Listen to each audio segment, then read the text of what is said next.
So often our admissions office asks us to recruit students who've been admitted to Columbia through calling the students or calling them and trying to convince them to come to Columbia and not go to one of those other schools.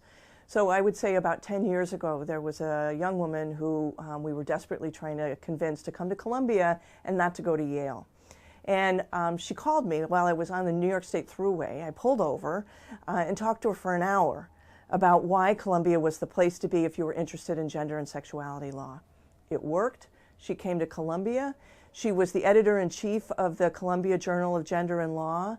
And after law school, she went to work at the Southern Poverty Law Center and led their trans and LGBT other work and represented Ashley Diamond, who was a trans prisoner in an Alabama prison who was denied treatment, placed with men, just horribly treated, and won that case and changed how trans prisoners are treated in that state.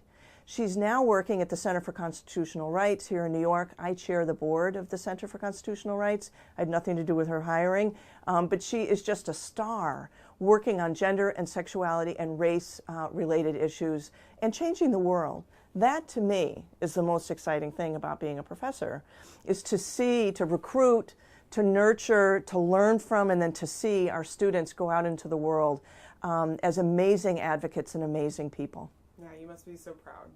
I'm enormously proud of Chinyere Ezie, who's that student, but so many others. There's so many others I could tell you stories about who come to Columbia to the law school and just thrive.